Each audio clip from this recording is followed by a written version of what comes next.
An overwhelming number of channel watchers, two, have asked how I get these rad third-person cycling shots. Is there a follow car? Do I employ the services of a micro drone? Does my best dog friend chase me with an action cam strapped to his back? Which isn't actually a bad idea, but the answer to all three questions is of course no. Instead, I use a 360-degree camera and employ some whiz-bang trickery in post, as us filmmaking hand jockeys call it, to get the shot. In this video, I'll reveal to you my process, such as it is, which you can copy or disregard to capture and craft your own sweeping shots of your own splendiferous bike rides, or film yourself a bit. I welcome you within my kimono, behind my curtain, up my bib short. And well, this is exciting because maker of said 360-degree camera, Insta360, is the sponsor of this video. They've sent me their top of the range 360-degree camera, the Insta360 X4,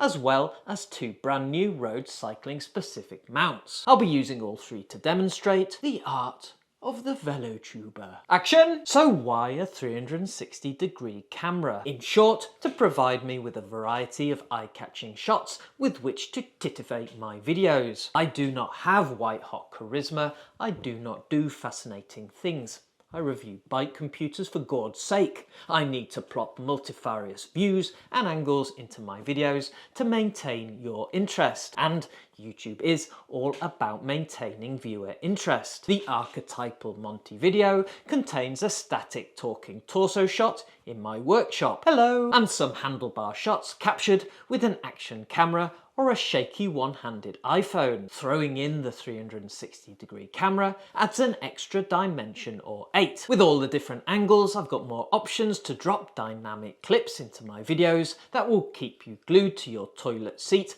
ideally whilst illuminating some particular aspect of my script. Wait, what? The videos are scripted? Yes. I'm reading from an auto cue. I did write the bloody thing though. I bought this, the Insta360 X3, the X4's predecessor, in April 2023. Immediately the footage found its way into my videos, starting with some lovely Scottish location shots. All the third-person shots you've seen so far on this channel have been filmed with the X3, which I remain very happy with. But now we have the X4. X4 facts! The X4 films 360-degree footage in 8K.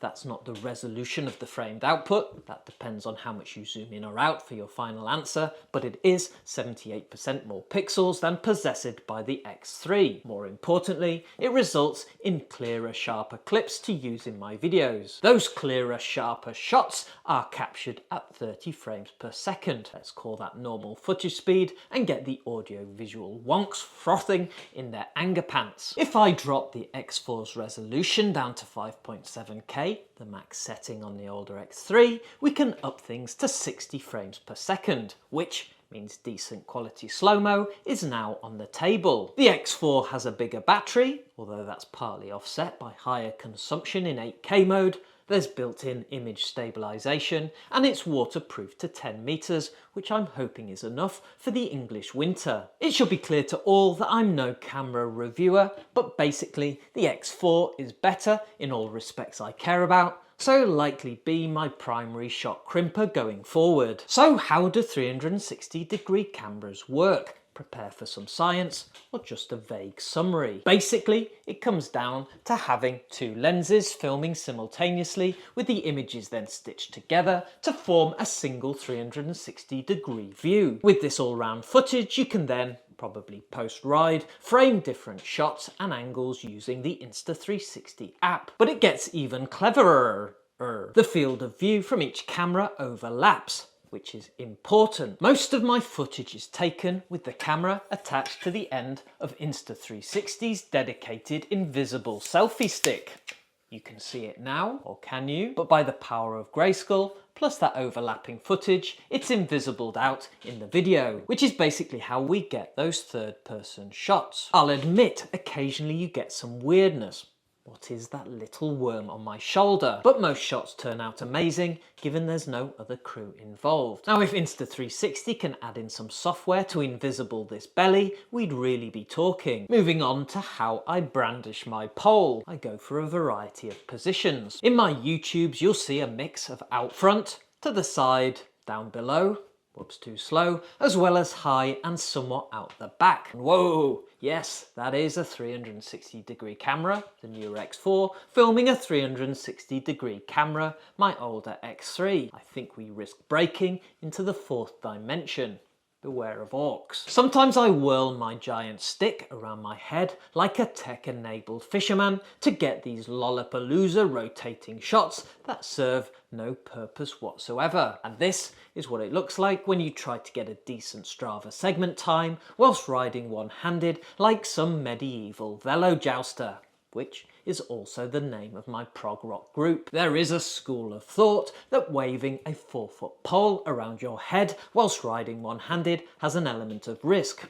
I will concede that point. So to bring some semblance of safety to my setup, at least for full frontals, a few months ago I bought the dedicated Insta360 front handlebar mount. It works well from a shot capturing perspective. My camera is suspended out on this little carbon rod from a mounting rig attached to my handlebars. But if I'm filming a GPS review or comparison video, the rig rather dominates the shot. And this brings us rather neatly to the first of the new mounts that Insta360 has sent over. This is the Insta360 bike computer mount. It comes in two versions for integrated and non-integrated handlebars. They sent me the latter. The non-integrated version attaches to the faceplate of the bike stem, the bit that clamps down on the handlebars and holds it in place. You fit the mount and the stem clamp together using two extra long bolts supplied with the kit, replacing two of the existing ones. Remove the top two bolts from the stem faceplate, thread the longer bolts from the kit through the back of the mount, then through these small spacer posts and on into the stem faceplate. Realign your handlebars and then tighten to the appropriate spec, which in my case I guessed at. The mount comes with 4 different GPS inserts: Garmin, Wahoo, Brighton and another one. The insert is fixed with 2 small hex bolts and is easy to replace if you two happen to own 12,000 bike computers. The camera attaches at the front. The thumb wheel means you can keep it in a nice flat orientation whilst you tighten it up. There's also a mount underneath for a suitable front light. And here are some shots with the X4 attached. The aforementioned tech wizardry means you can't see the mount. Surprisingly though, you do get a nice clear view of the front edge of the GPS device, even though the latter is almost on top of the camera. Zooming out, we can get nice third-person shots from the front at various distances and with increasing eye of fish. We can also frame shots on the wonk and facing forward down the road. And so far I like it. The mount is sturdy and feels very safely attached to the bike. It's lightweight, the bump says it's made from aluminium. I've no reason to doubt it. Even with the Bijou Element Bolt V2 as my GPS weapon of choice, the mount is largely hidden by the bike computer. My only point of concern relates to my local riding surfaces rather than the mount per se. The UK government calls them roads, but I'm not so sure. The particularly rough ones cause Laura Laura, shake, rattle and roll, and I'm a touch nervous about the stress on the join betwixt camera and mount. I'll be monitoring it and trying to keep it to the more buttery of my local rat runs. We touched on my rear earlier. These back-end shots are either with the selfie stick tucked under my arm like a Victorian gentleman skier, or held behind me in a contorted and distinctly unaero and likely unsafe position. To answer the glaring questions, yes, I have noticed that these bib shorts, which have seen some use over the years, now appear see-through. No, there's no uncensored version of this video on Only Glutes, and yes, the shorts have now gone to the great recycling bin in the sky. Which almost sighting of my tail brings us on to Insta360's new bike mount number 2, the tail mount. The Insta360 tail mount kit comprises 2 components, or maybe 3. There's a mount that attaches to the rails under the saddle and a mount that attaches to the seat post. The selfie stick, screws onto the seat post mount. This bracket, with its multi-directional ball joints, hangs from below the seat and supports said stick further up the handle. Attach the camera to the end and extend your stick as far as you feel comfortable. Loosen and tighten the clamp around the balls to adopt different rod positions. And like the bike computer jobby up front, I very like this new mount for my filming. It doesn't require me to ride like Superman. I can operate both brakes and all the gears. Its positioning so far back means I can frame a variety of different shots, both near to and far back from my thunder glutes. I did try the Selfie stick fully extended. It makes for a great wide shot without distortion. But on the rickety roads I ride, I'm a little nervous about shaft shake. Aren't we all? So I shortened my length slightly. At medium extension, it all feels a lot more secure, with lesser dark forces exerting voodoo on the connection points between mount, selfie stick and camera. And I can still get nice third-person follow shots with the X4 to add more than enough ice spice to my videos. A couple of other things I've noticed, which I'll have to muse more on. First, there's no room for a saddlebag. This is fine, as they should be banned anyway, and I've employed this water bottle holder thing instead. But what happens if I need a double bottle? And second, I've not yet worked out how to mount a radar rear light when the tail mount is installed. Then, a final word to the wise. Make sure that the selfie stick is screwed on securely and that the support bracket is firmly clamped on your shaft. I'm not sure I did initially, and the whole caboodle started to work its way loose. So don't do that. Right, I've got my 360-degree footage. It's time to frame some shots, which I do in the Insta360 Studio app. Now, I'm sure the company would like me to demo this on the iPhone app and seamlessly post the output to TikTok, but I'm an aging incompetent and the rest of my editing is computer-based, so it's the PC version for me. Having imported the footage, I click buttons and fiddle around with my mouse scroll wheel until I produce a series of frame shots that might look good in the final video. I frequently use the deep track function to automate the process. Select an object, a front wheel, a chain set, frequently my humongous, and the software frames the footage to keep said object in the center of the shot. You can overlay some basic ride stats in the desktop version, but you'll need to use the phone app to display a fuller array of Garmin stats. When I want to go for more wacky perspectives, I have to go manual,